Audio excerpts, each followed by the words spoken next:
Killer, killer, captain Miller. நம்ம படம் பார்த்துட்டு வழக்கு தமிழ்ல நம்ம பசங்கள்லாம் சொல்லுவாங்க. "கொன்னுட்டாயா" அப்படிம்பாங்க. படம் நல்லா இருந்ததுன்னா.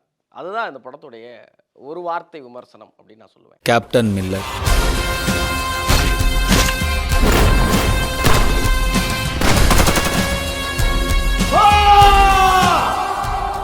This Pongal season, come meet the mermaid with over 5,000 aquatic creatures only at VGP Marine Kingdom, Chennai.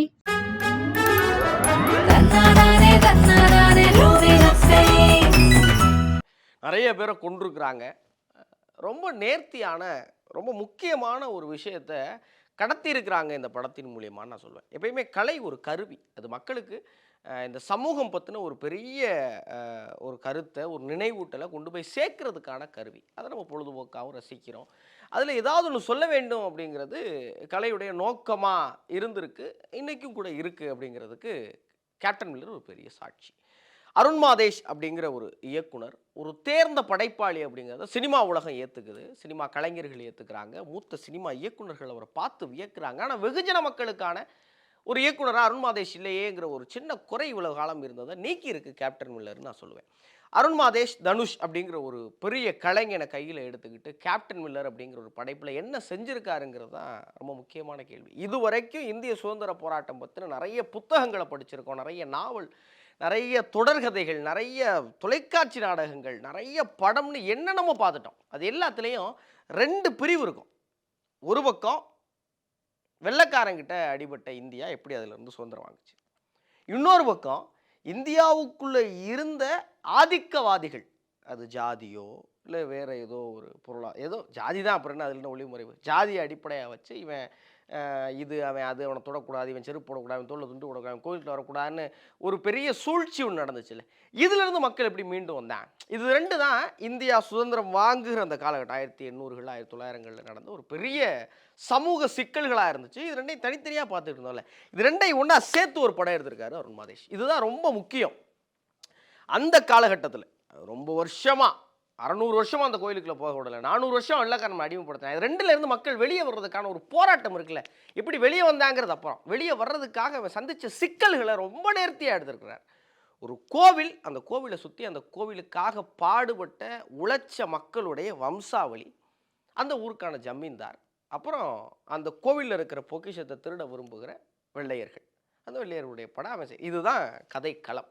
இந்த படத்தை அருண் மாதேஷ் அவருக்கே உரித்தான நாவல் சொல்லுகிற பாணியில் 6 அத்தியாயமாக பிரிக்கிறாரு. அத்தியாயம் 1 குண்டர் புராணம். இதில் தான் என்ன ஆகுது அப்படின்னா, ஒரு கிராமம், அந்த கோவில் இருக்குது, அந்த கோவில் சொந்தமான அந்த ஜமீன்தார் ராஜா என்ன பண்ணுறேன், கோயிலுக்குள்ளே போகக்கூடாது, மக்களை துன்புறுத்துறேன், அப்போ இங்கே இருக்கிற இளைஞர்களில் ஒருத்தர் நான் பட்டாளத்துக்கு போடுங்கிறேன். இங்கே தான் முதல்ல இந்த படத்துடைய கருவை பேசுகிறாரு அருண் மாதேஷ். அந்த இளைஞனுக்கு ஒரு அண்ணன் இருக்கிறாரு. அந்த அண்ணன் வந்து நம்ம கன்னட சூப்பர் ஸ்டார் சிவராஜ்குமார் அவர்கள். அவர் ஒரு சுதந்திர போராட்ட வீரராக இருக்கிறார், அகிம்சை வழியில் போராடுகிற ஒரு வீரராக இருக்கார். இப்போ இந்த இளைஞன் இருக்கிறார்ல, இந்த இளைஞன் வந்து அந்த ஊரில் சும்மா சுற்றிட்டு இருக்கிற ஒரு இளைஞனாக இருக்கேன். திடீர்னு பார்த்தா அவங்க அம்மா வெள்ளையர்களால் தாக்கப்பட்டு இறந்து போகிறாங்க. அவனுடைய காதலி ஒருத்திருக்கா, அவளும் போயிடா. அப்போ என்ன செய்யறதுன்னா பட்டாளத்துக்கு போகிறேங்கிறேன். அப்போ அண்ணன் கோவப்படுறாரு, ஏய் வெள்ளைக்காரன் நம்மளை அடிமைப்படுத்திட்டு இருக்கா, நீ என்னடா அவன் பட்டாளத்தில் போய் சேரணுங்கிறப்போ ரொம்ப அழுத்தமான ஒரு வார்த்தையை முன்வைக்கிறாரு அருண் மாதேஷ். எது சுதந்திரம்? நீ அவன்கிட்ட இருந்து விடுதலை வாங்கிடுவேன், இங்கே நீ சுதந்திரமா இருக்கியா? இங்கே ஒருத்தன் உடனே போட்டு அடிக்கிறானே, கோயிலுக்குள்ள போகக்கூடாதுங்கிறானே, அவன்கிட்ட சுதந்திரம் வாங்கினா நீ கோயிலுக்குள்ள போக முடியுமா? உன்னை கருவறைக்குள்ள விட்டுருவானா? இவன் உன்னை செருப்பு போடக்கூடாதுங்கிறான், அவன் என்னை ஷூ போட அனுமதிக்கிறான், பூட்ஸ் போட்டு வரான் காலுக்கு. இவன் என்னை சமமாக உட்காந்து சாப்பிட அனுமதிக்கல, அவன் சமமாக உட்காந்து சாப்பிட அனுமதிக்கிறான். அப்போ எனக்கு சுயமரியாதை கிடைக்குதுன்னா அதுதான் என் சுதந்திரம் சொல்லிட்டு அங்கே போகிறாரு கதாநாயகன் தனுஷ். சிவனேசன் அப்படிங்கிறவர் அந்த வெள்ளைக்கார பட்டாளத்தில் போய் தான் இராணுவ பயிற்சி ஏற்படுத்திக்கிட்டு, வெள்ளைக்காரர்கள் அப்போ பட்டாளத்து வந்த இளைஞர்கள் என்ன பண்ணாங்கன்னா, சிவனேசன் அப்படிங்கிற பேர்லாம் அவனுக்கு ப்ரொனவுன்ஸ் பண்ண முடியாது, உச்சரிக்க முடியாதுங்கிறனால ஒரு பேர் வைக்கிறான், ஜேம்ஸு, பீட்ரு, ஸ்டீஃபன். அப்போ தனுஷ் அவர்களுக்கு வருகிற பேர் மில்லர்.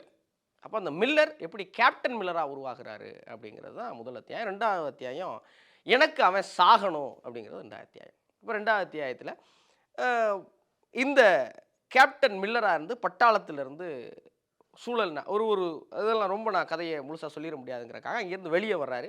இப்போ வெளியே வந்தவர் இங்கே ஒரு பெரிய சம்பவத்தை பண்ணிட்டு வந்தனால அவரை தேடுது.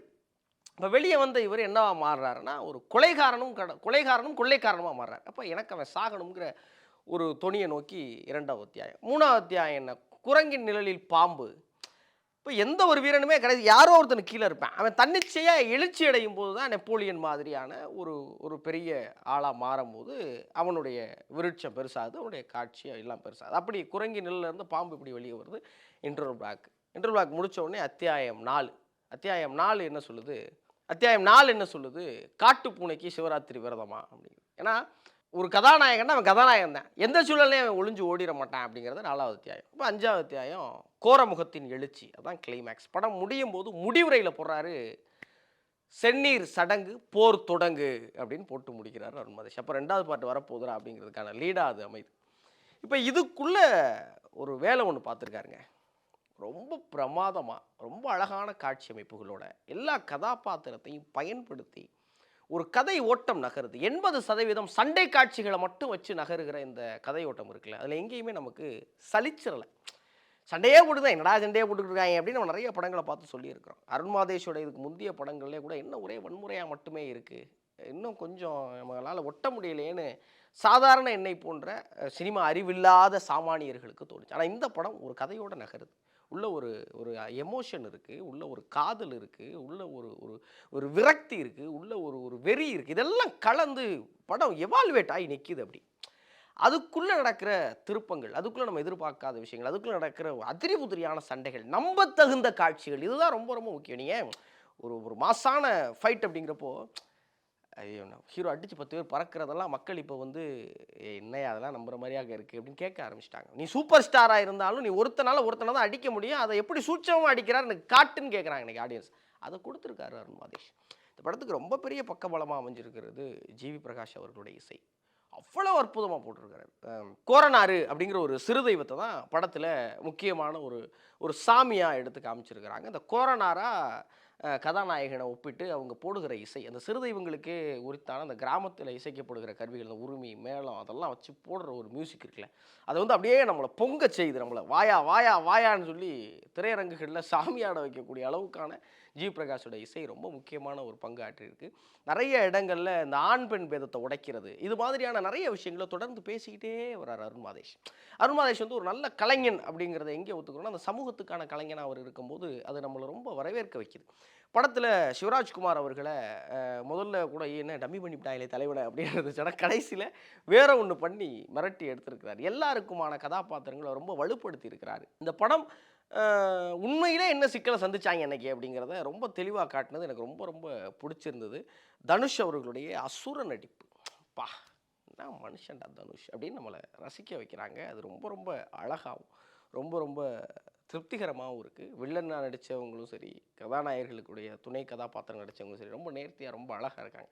ராக்கியில் வர்ற ஒரு தாத்தா உள்ளே வர்றாரு, அப்புறம் கண்ணாடி போட்டு குண்டு போடுறதுக்கான ஒரு ஆள் உள்ளே ஒருத்தர் வச்சுருக்காங்க, அவருடைய துணி எல்லாமே ரொம்ப சிறப்பாக ரொம்ப அழகாக ரொம்ப நேர்த்தியான ஒரு படத்தை உருவாக்கியிருக்கிறாரு அருண் மாதேஷ். மீண்டும் ஒரு முறை ஒரு நல்ல படத்தை கொடுத்ததுக்கு அருண் மாதேஷ் அவர்களுக்கு மிகப்பெரிய நன்றி சொல்லணும்னு நான் கடமைப்பட்டிருக்கேன். கலை கூட கமர்ஷியல் சேர்ந்தால் தான் அது ஒரு நல்ல திரைப்படமாக மாறுங்கிறதும் 100% உண்மை. மிக நேர்த்தியான ஒரு படைப்பை எடுத்த அருண் மாதேஷ் அவர்களுக்கு அன்பு நிறைந்த வாழ்த்துக்கள். எல்லாரும் கேப்டன் படத்தை மிக நிச்சயமாக பாருங்கள். இது ஒரு படம், கூடவே இது ஒரு பாடம். Captain Miller.